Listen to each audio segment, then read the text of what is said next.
প্রিয় দর্শক, crime addition team আপনাদেরকে আজ এক গাজার বাজারে নিয়ে যাবে, যেই বাজারে বুদ্ধি করে গাজাকে ডাকা হয় সিদ্ধি, আর মাদকাসক্তরাই নাকি সেখানকার সাধক।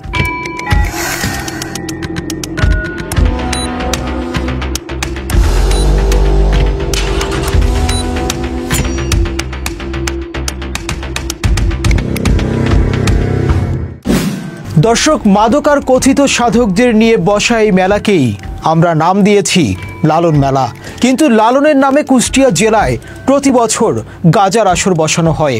সিদ্ধি খাওয়া সাধকদের সাধনার তলে তলে আরও কত কিছু চলে তা নিয়েই আজকের ক্রাইম এডিশন। সাথে আছি আমি মুনতাসির তাসরিফ। জাদ গেল জাদ গেল বলে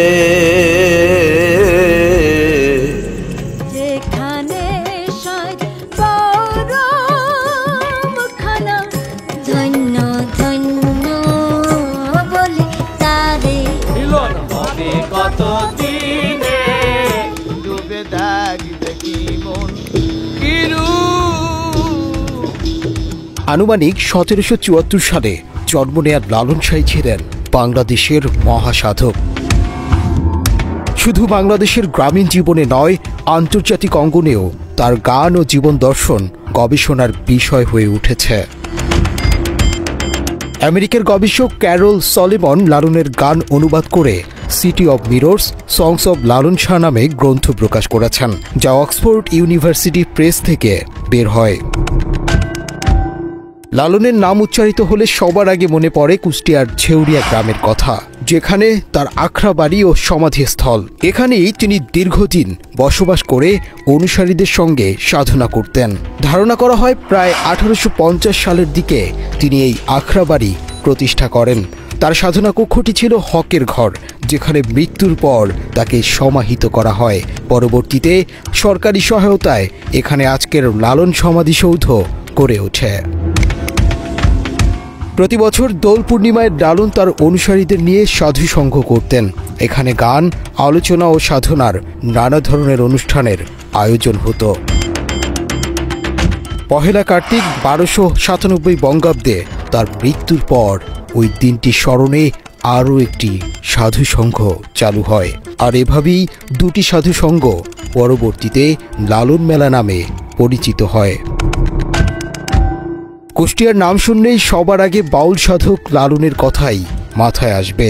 তবে এর বাইরেও পশ্চিমবঙ্গ ঘেঁষা এই জেলা অনেক কারণে বিখ্যাত।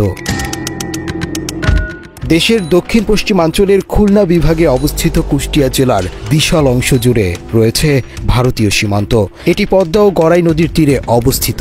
এর উত্তরে রাজশাহী, নাটোর ও পাবনা জেলা, দক্ষিণে চুয়াডাঙ্গা ও ঝিনাইদহ জেলা, পূর্বে রাজবাড়ী জেলা এবং পশ্চিমে মেহেরপুর জেলা ও ভারতের পশ্চিমবঙ্গ রয়েছে। প্রশাসন কুষ্টিয়া জেলা একসময় অবিভক্ত বাংলার নদিয়া জেলার অংশ ছিল। 1947 সালে কুষ্টিয়া সদর, চুয়াডাঙ্গা এবং মেহেরপুর মহকুমা নিয়ে এই জেলার সৃষ্টি হয়। পরবর্তীতে এর 3টি মহকুমা আলাদা জেলায় পরিণত হয়েছে। জেলার 6টি উপজেলার মধ্যে দৌলতপুর সর্ববৃহৎ। জেলার সবচেয়ে ছোট উপজেলা খোকসা। বহু কবি সাহিত্যিক জন্ম নিয়েছেন কুষ্টিয়া জেলায়। এজন্য বাংলাদেশের জন্মের বহু আগে থেকেই সাংস্কৃতিক রাজধানীর খ্যাতি পায় স্থানটি। সংস্কৃতির সেই রাজধানীতে এখন অপসংস্কৃতি ছেয়ে গেছে। বাউল সাধনের নামে লালনের জন্মভূমিতে এখন যা চলছে তা দেখলে আঁতকে উঠবেন।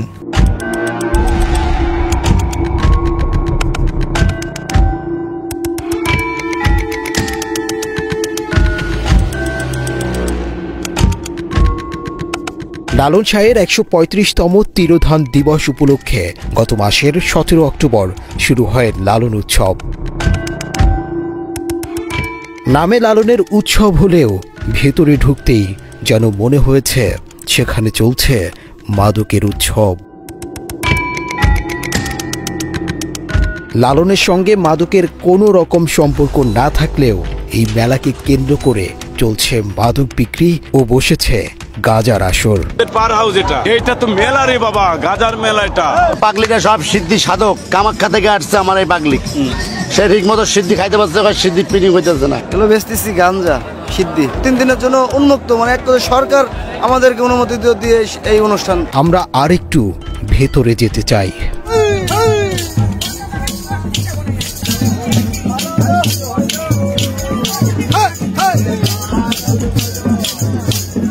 আমরা কাজ করি, আমরা তো চুরি বদমাশি করি না, কষ্ট করে একটু খাই আল্লাহর নাম নিয়ে। সুখ চাই, মানে সিদ্ধিখোর যারা, এদের বিরুদ্ধে কোনো ক্লেম নাই। এরা যারা সিদ্ধি সেবন করে তাদের বিরুদ্ধে কোনো ক্লেম নাই। তারা চুরি ডাকাতি রাজনীতি এগুলো চিন্তা করে যায় না। থানা দৌলতপুর, জেলা কুষ্টিয়া, গ্রাম আংদিয়া, পোস্ট অফিস ছাতারপাড়া ইউনিয়ন খলিশাকুন্ডি।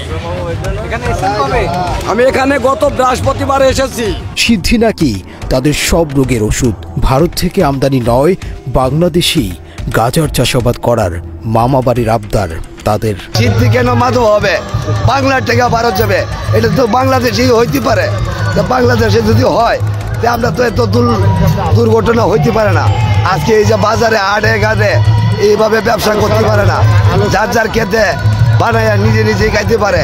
পুলিশ প্রশাসন এটি দেখবো না, কেউ কিছু জানবো না, কারণ গাছ যেহেতু বীজ যেহেতু ফালাইলে গাছ উঠে, এটা দেওয়ার কথা না, কারণ সবার বাড়িতে থাকবো।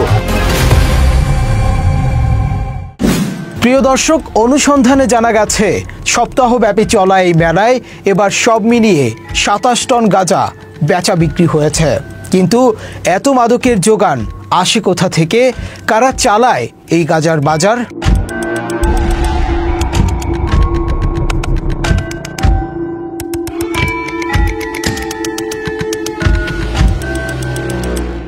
সরকারিভাবে এবারকার আয়োজন গত 14 অক্টোবর বাংলাদেশ শিল্পকলা একাডেমি এক সংবাদ বিজ্ঞপ্তিতে জানিয়েছে, সংস্কৃতি বিষয়ক মন্ত্রণালয়ের আয়োজন ও শিল্পকলা একাডেমির ব্যবস্থাপনায় 17 থেকে 19 অক্টোবর কুষ্টিয়ায় 3 দিনব্যাপী লালনের ভাব দর্শন চর্চা, লালন সঙ্গীতানুষ্ঠান ও লালন মেলার আয়োজন থাকছে।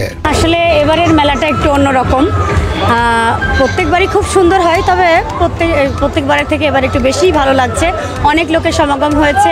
লালন সাহেজির এই তিরোধান দিবসটা আমরা খুব অন্তর থেকে পালন করছি। 18শো শতাব্দীর মাঝে এই লালন শাহ জন্মগ্রহণ করেছিলেন। তার জন্মের পর থেকে তখনকার পরিবেশ ছিল কুসংস্কার, বিভিন্ন ধরনের কুসংস্কৃতি। সে সকলকে পরোয়া না করে লালন শাহ তার মতন করে ভাবগীতি জীবন চর্চার করে গান গেয়ে গেছেন। লালন শাহর মেলার আমার জীবনে প্রথম আইছি, খুব ভালো লাগছে, যে অনেক সুন্দর পরিবেশ। সরকারের পৃষ্ঠপোষকতায় উদযাপিত হওয়ায় এবারের মেলায় এসেছে ভিন্ন রূপ।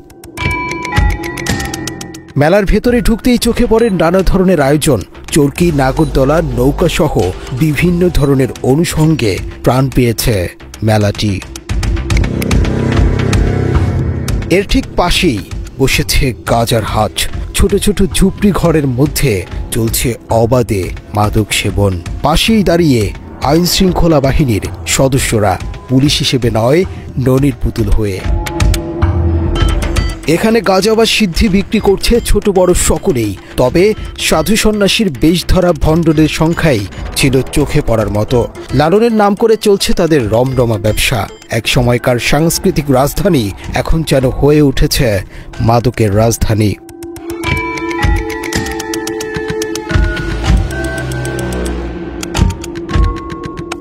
তখন মধ্যরাত।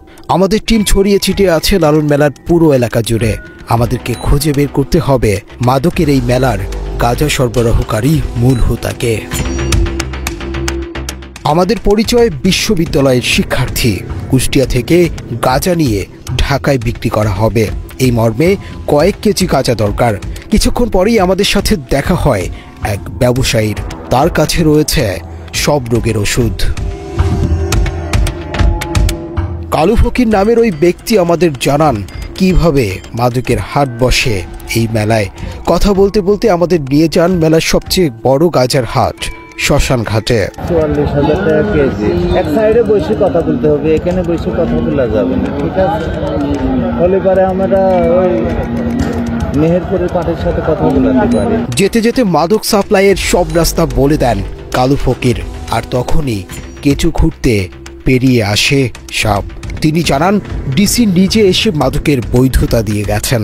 ডিসি যদি দেখে, ডিসি জানে হ্যাঁ কিসে আইছে করে এখানে বৃহস্পতিবার বুধবারে রাইতে বুধবারে বিকালে আসরের নামাজ বাদে ঠিক আছে আসরের নামাজ বাদে আইছে ওখানে সব অত্যাচার করতে লাগলে সব জায়গা নিলামের উপর তাতে ওই যে সব গোল ঘর মরা আছে ওই সব যারা ভিতরে যারা গাজে আছে ওর কাছে টাকা টুকি নেয় নাকি যার টেনশন দিছে গেছে মানে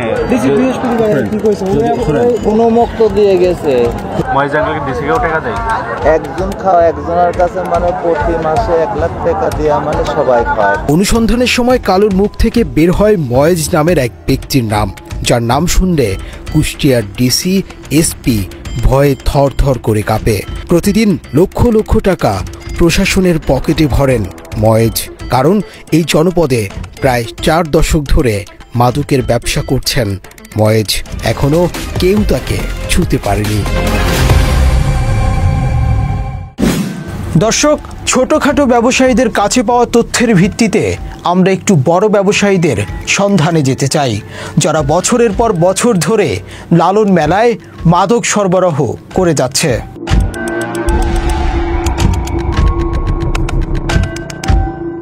কুষ্টিয়া জেলার প্রায় 46 কিলোমিটার এলাকা জুড়ে বিস্তৃত ভারতীয় সীমান্ত। দীর্ঘদিন ধরেই এই সীমান্ত পথ মাদকের চোরাচালানের প্রধান রুট হিসেবে পরিচিত। ভারত থেকে ফেন্সিডিল, মদ, গাঁজা সহ বিভিন্ন মাদকদ্রব্য প্রতিনিয়ত এই পথ দিয়ে বাংলাদেশে প্রবেশ করছে। সাম্প্রতিক সময়ে ইয়াবাও এই রুটে যুক্ত হয়েছে, ফলে সীমান্তের এই অংশ এখন মাদক ব্যবসায়ীদের নিরাপদ আশ্রয়ে পরিণত হয়েছে। জেলার সীমান্তবর্তী উপজেলা দৌলতপুর কুষ্টিয়ার সবচেয়ে বড় উপজেলা এবং মাদক ব্যবসার অন্যতম কেন্দ্র হিসেবে পরিচিত।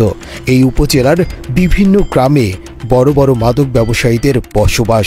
যদিও সারা দেশে চলমান মাদক বিরোধী অভিযানের কারণে তাদের কার্যক্রম কিছুটা কমেছে, তবুও সীমান্ত পথে মাদক প্রবাহ থেমে নেই। এখানকার মাদক নিয়মিতভাবেই জেলার শহরাঞ্চলে পৌঁছে যাচ্ছে।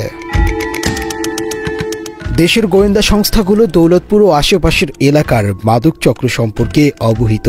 গণমাধ্যমের বিভিন্ন প্রতিবেদনে দেখা যায় পুলিশ ও বিজিবির কিছু কর্মকর্তার নামও সেই তালিকায় উঠে এসেছে, রয়েছে পুলিশ সুপারের নামও। স্থানীয় সূত্রে জানা গেছে কুষ্টিয়া সীমান্তে মাদক পাচারের অন্যতম প্রধান রুট হল জামালপুর।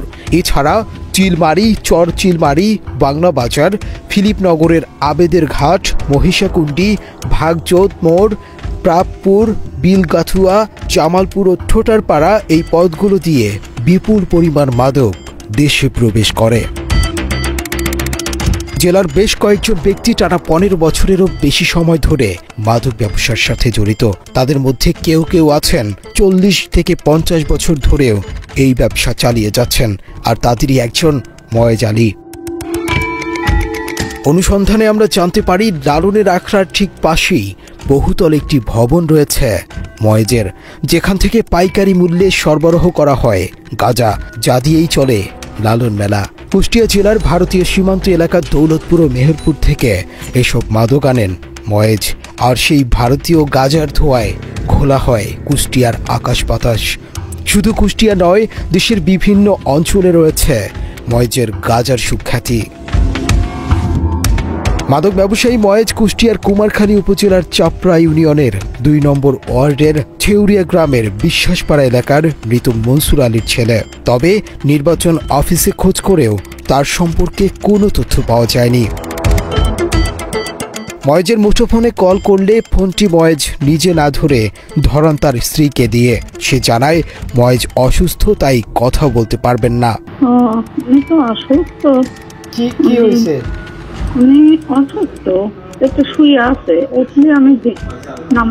ময়েজ আলীর মেয়ে জামাই মোহাম্মদ লালটু শিক্ষা দীক্ষা না থাকলেও নিজেকে সাংবাদিক পরিচয় দিয়ে দাপিয়ে বেড়াচ্ছেন কুষ্টিয়া জেলা।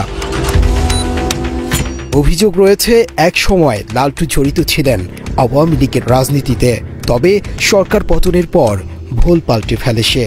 বিভিন্ন সময় পুলিশ ও প্রশাসনের ঊর্ধ্বতন কর্মকর্তাদের সাথে ছবি তুলে সামাজিক যোগাযোগ মাধ্যমে পোস্ট করেন লালটু। জেলা প্রশাসনের বিভিন্ন অনুষ্ঠানেও দেখা যায় তাকে। জানা যায় শ্বশুরের বহুতল ভবনে মাদকের ব্যবসা পাহারা দেন লালটু। সাংবাদিকতাকে সাইনবোর্ড হিসেবে ব্যবহার করে প্রশাসনকে ম্যানেজ করার দায়িত্ব তার কাঁধে।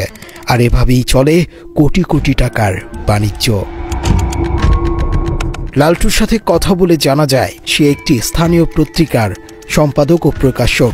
বিভিন্ন কথার ফাঁকে লালটুর শ্বশুর ময়েজ আলীর নাম নিতেই আমাদের প্রতি ক্ষিপ্ত হন লালটু। আমি দৈনিক কুষ্টিয়ার বার্তার প্রকাশক, পত্রিকার প্রকাশক। এমনিতে শুধু প্রকাশক সম্পাদক দুইটাই।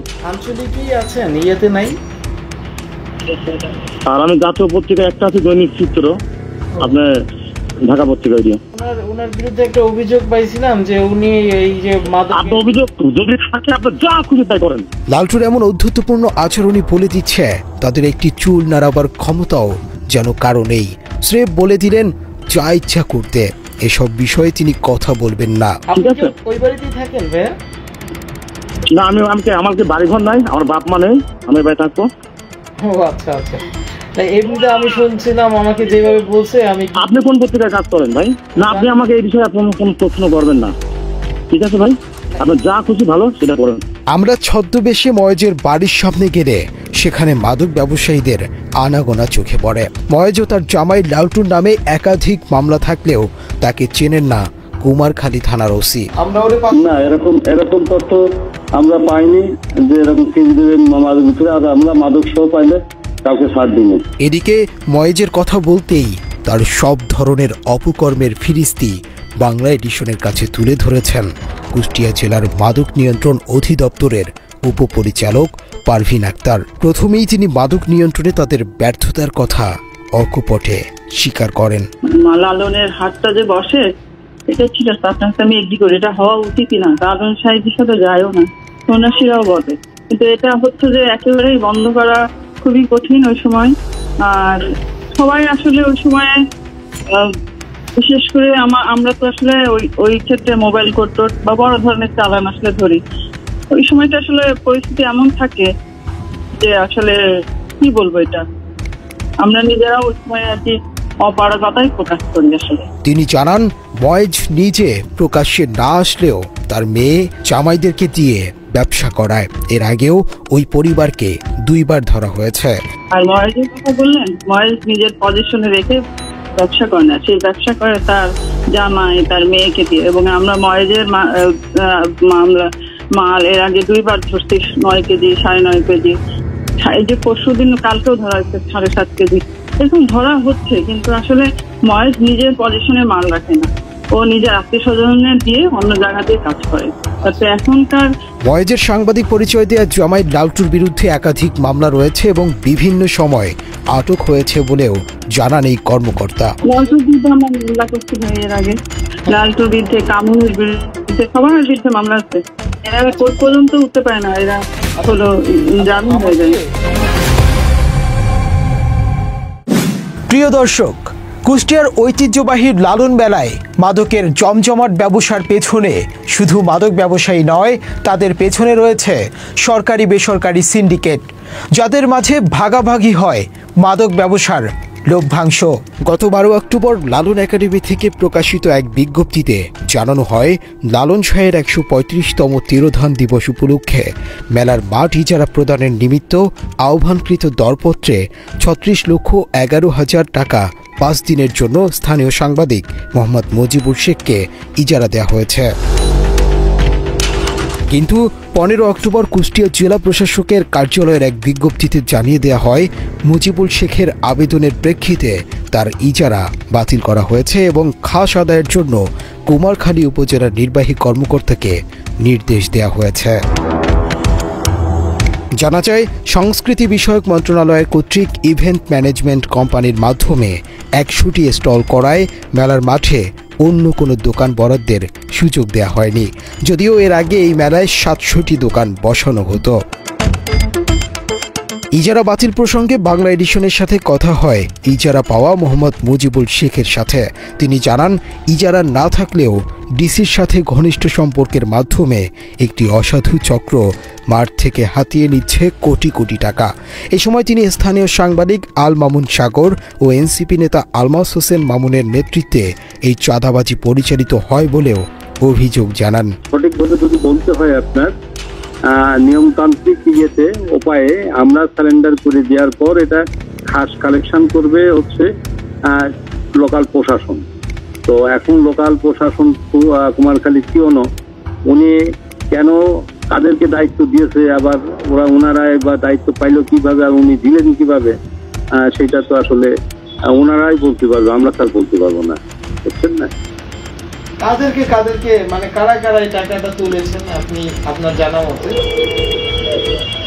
আমার জানা মতে হচ্ছে ওখানে ওই ছিল যারা আর কি আলমাস সহ যারা ছিল তারাই হচ্ছে এটা গ্রুপই হচ্ছে তার চাঁদা তুলেছে এবং ওরা তো দৃশ্যমান। মুজিবুলের কথার সূত্র ধরে আমরা কথা বলি আরও একজনের সাথে, যিনি লালন মেলা উদযাপনের উপকমিটির সদস্য হিসেবে দায়িত্বে ছিলেন। আব্দুল খালেক নামের ওই ব্যক্তি বাংলা এডিশনকে বলেন, খাস কালেকশনের নামে কিছু লোককে দায়িত্ব দেয়া হয় যারা নামে বেনামে প্রশাসনের সহযোগিতায় চাঁদাবাজি করছে। তো এইটা তো খাস কালেকশনের নামে যে চাঁদাবাজি, এবং এইটা আমাদের মিটিংয়ে কথা ছিল যে 100 দোকানে একটা সহনীয় পর্যায়ে রেখে 100 দোকানে হলো আমাদের খাস কালেকশনটা হবে। খাস কালেকশনের নামে যেইভাবে মনে করেন চাঁদাবাজি বিভিন্ন রকম অনৈতিক জিনিসগুলো লক্ষ্য করা যাচ্ছে, এবং নামে বেনামে মেলা এবং মেলার পার্শ্ববর্তী এলাকায় যেভাবে চাঁদাবাজি হচ্ছে এবং ওপেন চাঁদাবাজি, তো আমাদের প্রশাসন, আমি মনে করব যে আমাদের কুষ্টিয়া জেলা প্রশাসন নির্বিকার। এদিকে জুলাই গণ অভ্যুত্থানে কুষ্টিয়ার নেতৃত্ব দেয়া এই ব্যক্তিও বললেন একই কথা। তিনি জানান, মাদকের দোকান দিতেও নেওয়া হয়েছে চাঁদা, তাই এবার প্রকাশ্যে মাদক সেবনের মাত্রা বেড়েছে। যেখানেই মানুষ বসছে সেখানেই গাজার কলকি আছে সেখানেই, এবং জিজ্ঞেস করা হলে তারা দেখিয়েছে একটা করে টোকেন দেখিয়েছে যে আমি এটা করার জন্য আমি এখানে পে করি। সেখানে 1500, 2000, 2500, 3000 টাকা পর্যন্ত পার ডে নাইটে তাদেরকে পে করতে হচ্ছে। তো তারা সেখানে অবলীলায় প্রশাসনের চোখের সামনে, মানুষের সামনে, শিশুদের সামনে তারা মাদক সেবন করছে, মাদকের ব্যবসা করছে। এবারের লালন মেলা কুষ্টিয়াবাসীর জন্য লজ্জার বলে মনে করেন গণ অভ্যুত্থানের নেতৃত্ব দেয়া আরেক নেতা। তিনি জানান, লালন মেলা সিন্ডিকেটের পেছনে হাত রয়েছে কথিত কিছু সমন্বয়কের। দাবি করেন, ঢাকার এক সমন্বয়ককেও দেয়া হয় চাঁদার ভাগ। এই সিন্ডিকেটটার পিছনে কথিত সমন্বয়ক কিছু ছিল, যারা ওই 5ই আগস্টের আন্দোলনের ভূমিকাতে তারা কিছু ভূমিকা রাখছিল। এরকম কিছু নামধারী সমন্বয়ক ওই সময়ের, তারা হচ্ছে গিয়ে এই চাঁদাবাজি বা এই সিন্ডিকেটের সাথে জড়িত। এবং আমার জানা মতে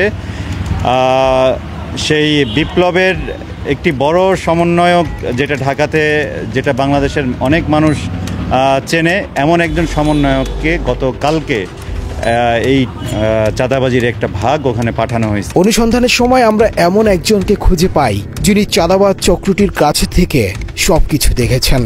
পুলিশ প্রশাসন এবং জেলা প্রশাসন তাদের ইঙ্গিতেই কয়েকজন ব্যক্তির সমন্বয়ে, বিশেষ করে কুষ্টিয়া প্রেস ক্লাবের সভাপতি আল মামুন সাগর এবং আরেকজন সাংবাদিক আব্দুর রাজ্জাক বাচ্চু, এর সঙ্গে যুক্ত আছেন ওই এলাকার সমন্বয় নামধারী মাদক ব্যবসায়ী আলমাস। প্রশাসনের সহায়তায় মেলা কমিটি এবং সাংবাদিকরা মিলে কোটি কোটি টাকা তসরুপ করেছে, চাঁদাবাজি করেছে।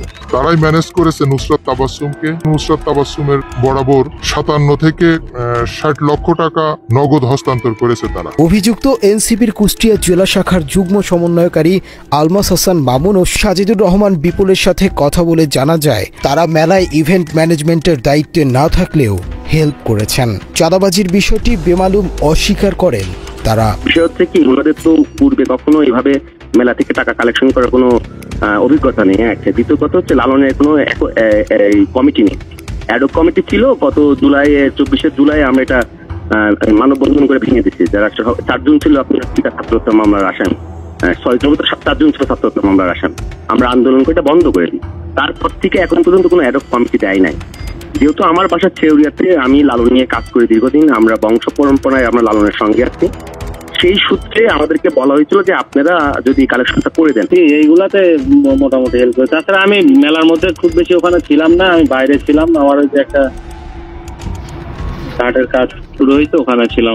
এ বিষয়ে জানতে এনসিপির যুগ্ম আহ্বায়ক নুসরাত তাবাসসুমকে কল করলে প্রথমে তিনি সময় বেঁধে দিলেও পরে আর তাকে পাওয়া যায়নি। এখন তো আসলে আমি একটু কাজের মধ্যে একটু ব্যস্ত আছি। আপনি চাইলে আমার সাথে কালকে দেখা করতে পারেন অফিসে, কিংবা আজকে রাতেও হয়তো আমি অফিসে একটু আসতে পারি। অভিযোগ রয়েছে কুষ্টিয়ার জেলা প্রশাসক আবু হাসনাত আরেফিনের সাথে মিলেমিশে মেলার নিয়ন্ত্রণ নিয়েছে চক্রটি। মেলার আগে মাদক নিয়ন্ত্রণ নিয়ে সোশ্যাল মিডিয়ায় সরব থাকলেও বাস্তবে করেছেন উল্টোটা। 2024 সালের 5 আগস্ট রাজনৈতিক পট পরিবর্তনের পর পটুয়াখালীতে জেলা প্রশাসক হিসেবে নিয়োগ পেয়েছিলেন আবু হাসনাত মোহাম্মদ আরেফিন। কর্মস্থলে যোগদানের পর থেকে তার বিভিন্ন কর্মকাণ্ডে সমালোচনার সৃষ্টি হয়। এক পর্যায়ে ডিসির বদলি দাবিতে বিক্ষোভ ও মানববন্ধনও হয়েছিল। সাংবাদিককে জেলে ভরার হুমকি দেওয়ার ঘটনায় বাউফলের ইউএনও আমিনুল ইসলামের অবস্থান নিয়ে আপোষ মীমাংসার প্রস্তাব দিয়ে বেশ সমালোচিত হয়েছেন তিনি। এছাড়া আওয়ামী লীগ পুনর্বাসন, বৈষম্য বিরোধী শিক্ষার্থীদের মারধরের ঘটনায় আপোষ সহ বেশ কিছু ভয়ঙ্কর অভিযোগ রয়েছে তার বিরুদ্ধে। এ বিষয়ে ডাকসুর সাবেক ভিপি ও গণ অধিকার পরিষদের সভাপতি নুরুল হক নূর বাংলা এডিশনকে বলেন, পটুয়াখালীর ডিসি ডিবির হারুনের মতো একচ্ছত্র আধিপত্য গড়ে তুলেছিল। বিভিন্ন উপজেলায় বিতর্কিত ইউএনওদের শেল্টার দিয়ে অবৈধ সুবিধা নিয়েছেন।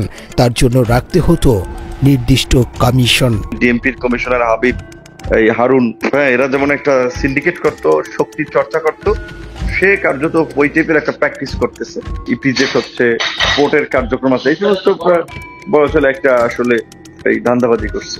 এই কারণে আমি বলছি যে, এবং বেশ কয়েকজন ইউনোর নামে অভিযোগ থাকলেও উনি তাদেরকে সেফগার্ড করতেছে।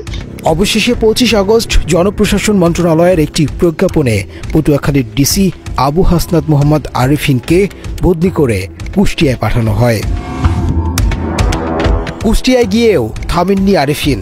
অভিযোগ রয়েছে সাংবাদিক সাগর গংকে কাজে লাগিয়ে লালন মেলায় মোটা অঙ্কের চাঁদাবাজি করিয়েছেন এই জেলা প্রশাসক। এই মেলাটা এবার কিন্তু সম্পূর্ণ পরিচালিত হয়েছে প্রশাসনের আন্ডারে, সুতরাং এটা কোনোভাবেই ডিসি সাহেব এবং স্থানীয় একটি সিন্ডিকেট, প্রভাবশালী সিন্ডিকেট, এবং যারা বলা যায় যে আপনার টোটালি লালনের আশপাশেও অনেকের বাড়ি আছে যারা প্রভাবশালী ওখানে, এই রকম কিছু ব্যক্তিবর্গ এই সিন্ডিকেটটা দিয়ে ওনারা হচ্ছে এবার টোটালি কোটি টাকার যে চাঁদাবাজি এটা বা ব্যবসা যেটা সেটা হয়েছে। এইটা আসলে শস্যের ভিতর ভূত থাকলে তো হবে না।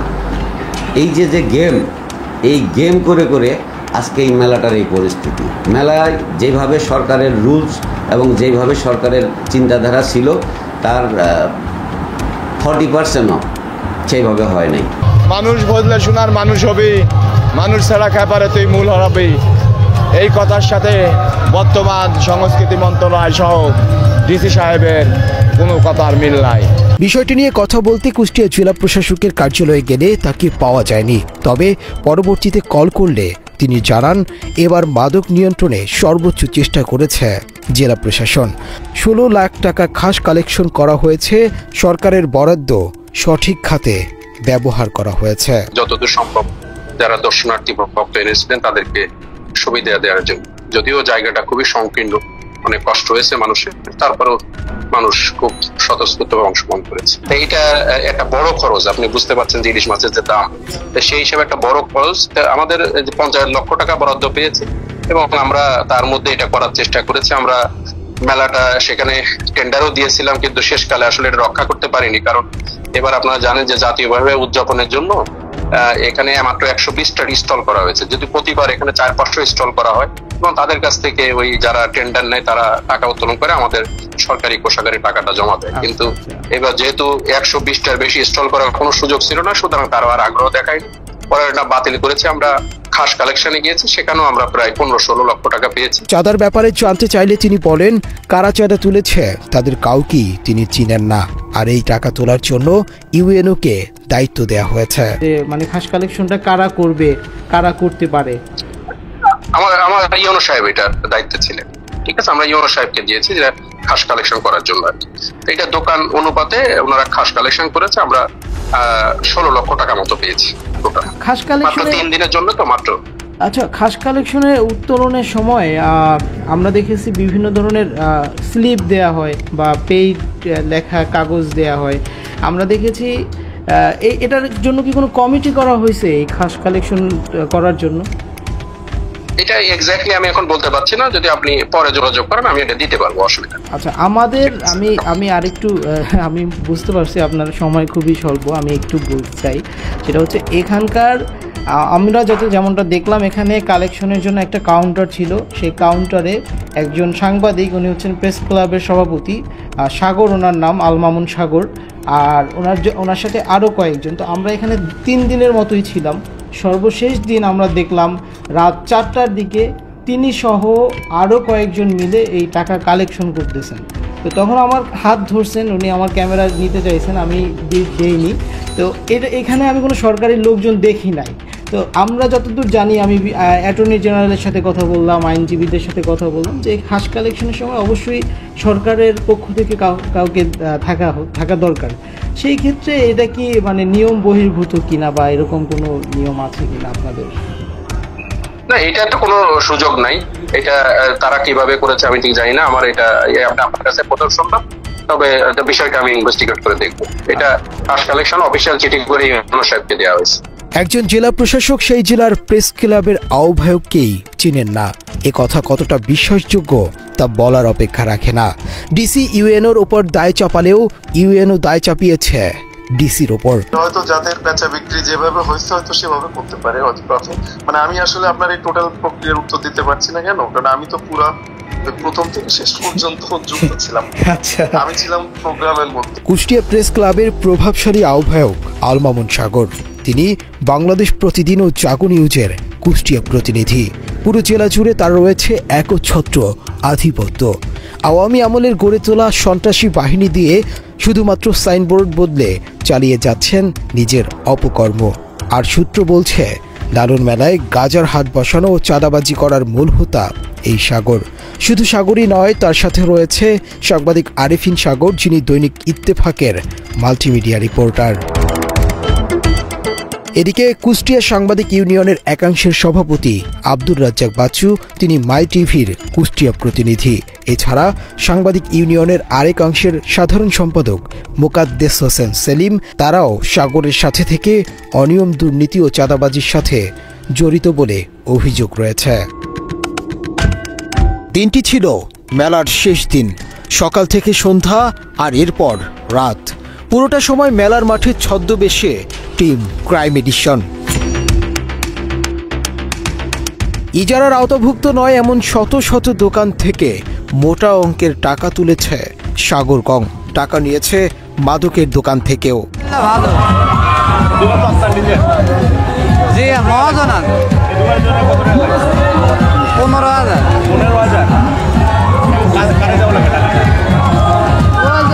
কমিটি আছে, তা তো বলতে পারলাম না, আমরা একজনের মাধ্যমে নেই, তারা এসে নিয়ে যায় 30,000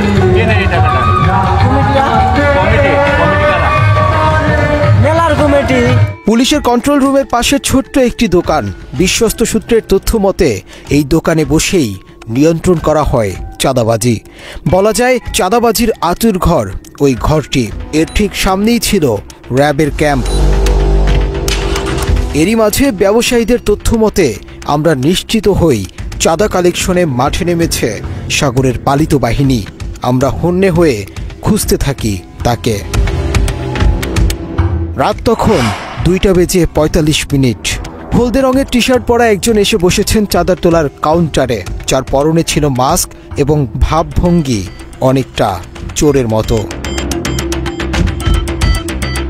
এরপরই দুটি মোটরসাইকেল এসে দাঁড়ালো ওই ঘরের সামনে। সামনের স্টিকার বলছে এটি কোনো সাংবাদিকের গাড়ি। এসব ঘটনার রেশ না কাটতেই আমরা আবিষ্কার করলাম হলদে রঙের টি শার্ট পরা ওই ব্যক্তি বের হয়ে তড়িঘড়ি করে কোথাও যাচ্ছে। কৌশলে তার পেছনে এগোতে থাকি আমরাও। তখন রাত 4:30। মেলার ঠিক সামনের গেটে যেতেই আমাদের ক্যামেরায় ধরা পড়ল সাংবাদিক আল মামুন সাগর, আরিফিন সাগর, বাচ্চু সহ 20 থেকে 25 জনের একটি দল। দোকানিদের সাথে কথা বলে আমরা নিশ্চিত হই যে ওই শেষটাতেও তারা তুলছিলেন চাঁদার টাকা। আমরা বহুক্ষণ ধরে তাদের লক্ষ্য করি। এ সময় আমাদের গোপন ক্যামেরায় ধরা পড়ে সাগরগঞ্জের একজন, যিনি চাঁদা তুলছিলেন সিদ্ধি বা গাজার দোকান থেকে। চাঁদার জায়গা আছে, চাঁদাতে লাগে আমার 4500 টাকা দিতে হয়েছে। 30,000 টাকা। তারা তো টাকা ছাড়াই মাঠে বসতে দিবে না। সাংবাদিকই হবে, সাংবাদিক না ভাই।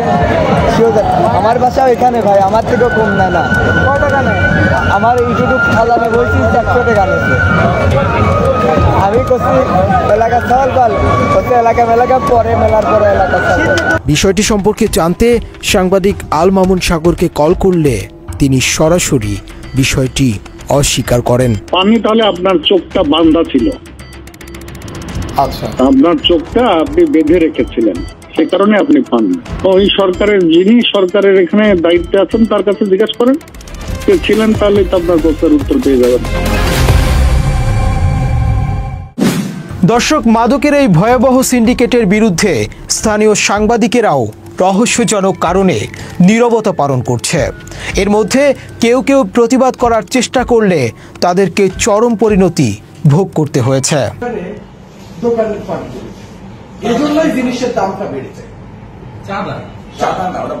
বাংলা এডিশনের কুষ্টিয়া প্রতিনিধি রাজু আহমেদ। লালন মেলা শুরুর আগে ডিসির সভাকক্ষে হওয়া প্রস্তুতিমূলক সভায় কথা বলেন মেলার নামে ভণ্ডামি, নামে বেনামে কোটি কোটি টাকা চাঁদা তোলা ও প্রকাশ্যে মাদক ব্যবসা নিয়ে। আর এই কথাই যেন কাল হয়ে দাঁড়ায় তার জন্য। আমি মেলার মাঠে গেলে চরম অনিরাপত্তাহীনতা, আমাকে কখন লাঠি দিয়ে মেরে ওরা নাই করে, এটা চরম বাস্তব কথা, চরম বাস্তব। ওইখানে যেহেতু শত শত আপনার টিমের লোকজন আছে, আমি আপনার কাছে বিনীতভাবে অনুরোধ জানাবো, নিশ্চয়ই আপনি অন্তত খোঁজ খবর নিয়ে দেখবেন যে চাঁদাবাজিগুলো কারা করছে। এ সময় রাজ্য জেলা প্রশাসকের কাছে দ্রুত এসব বিষয়ে ব্যবস্থা গ্রহণের অনুরোধও জানান। কোটি কোটি টাকার মাদক ব্যবসা করে, এটাও নিশ্চয়ই একটু খোঁজ নিয়ে। সেদিন থেকেই মাদক ব্যবসায়ী এবং অসাধু চাঁদাবাজদের টার্গেট হয়ে যান রাজু। আর এরপরই গত 14 অক্টোবর মেলার মাঠে রাজুকে হত্যার উদ্দেশ্যে পরিকল্পিত হামলা চালায় ওই সন্ত্রাসীরা।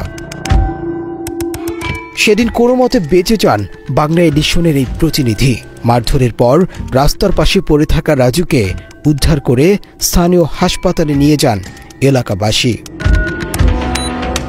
রাজু জানান, প্রশাসনের সামনেই মাদকের ছড়াছড়ি নিয়ে কথা বলার কারণেই তার উপর হামলা হয়। আজকে দুপুর 1টার দিকে আমি লালনের মেলার মাঠে গিয়েছিলাম পেশাগত দায়িত্ব পালন করার জন্য।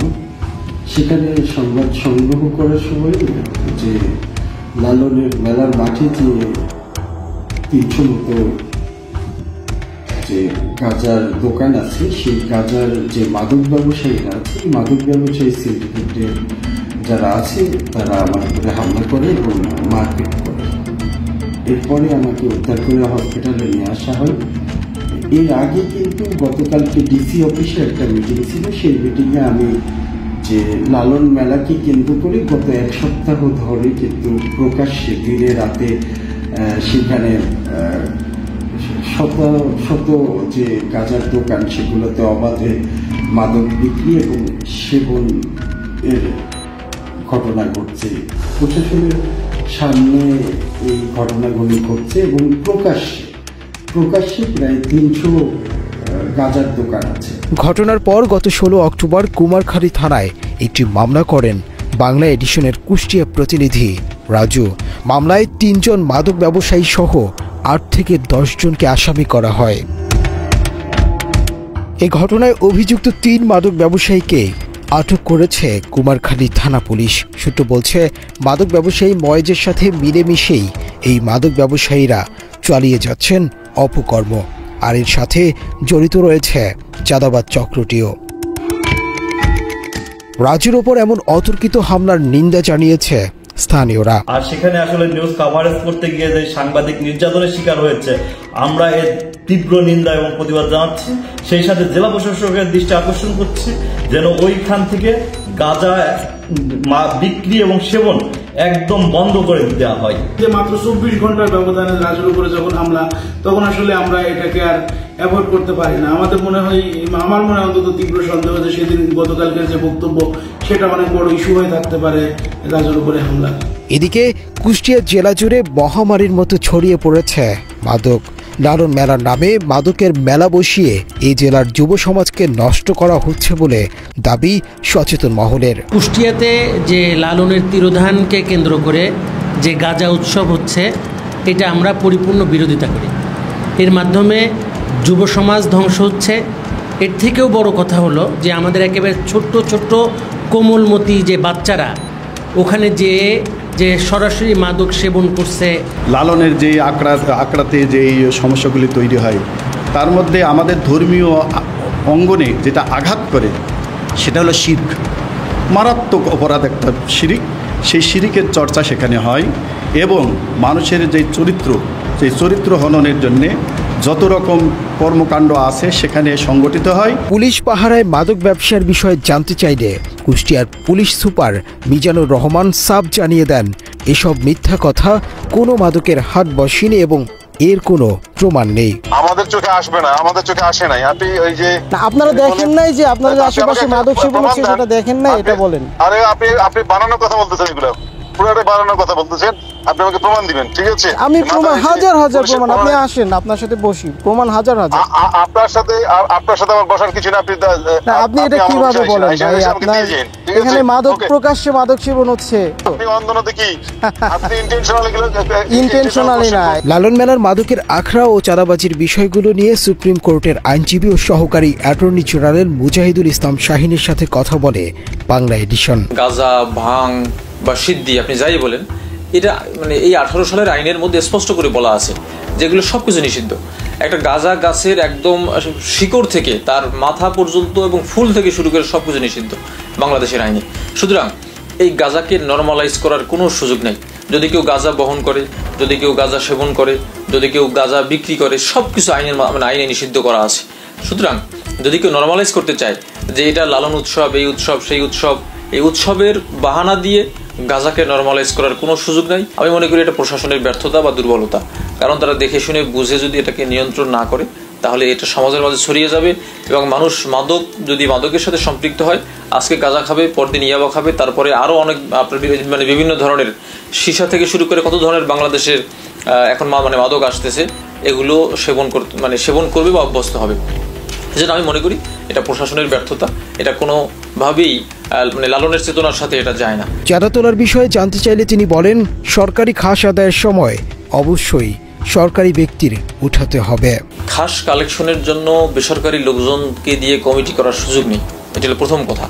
দ্বিতীয় কথা হলো, যদি খাস কালেকশনের জন্য কোনো কমিটি করা হয়, আমার ধারণা সেটা খাস কালেকশনের কমিটি না, সেটা মনে হয় ওখানের বাস্তবায়ন কমিটি। যদি বাস্তবায়ন কমিটির কেউ যদি খাস কালেকশন করে থাকে, যিনি সরকারি কোনো অফিসার না বা কোনো কর্মচারী না, তাহলে এটা অবশ্যই তিনি আইন বহির্ভূত কাজ করেছেন। প্রিয় দর্শক, সাংবাদিকদের কাজ মাদকের বিরুদ্ধে সংবাদ প্রকাশ করা, প্রশাসনের কাজ বেআইনি কাজের বিরুদ্ধে আইন প্রয়োগ করা। কিন্তু অনিয়ম যেই সমাজে নিয়মে রূপ নেয়, সেই সমাজে নিয়ম করে অনিয়ম চলতে থাকে। এবার যাবার পালা, দেখা হবে আবার। যেখানে অন্যায় অনিয়ম, সেখানেই ঢাল হয়ে দাঁড়াবে টিম ক্রাইম এডিশন। বিচারের সব দরজা বন্ধ হয়ে গেলেও খোলা থাকবে আমাদের দুয়ার। আমাদেরকে জানান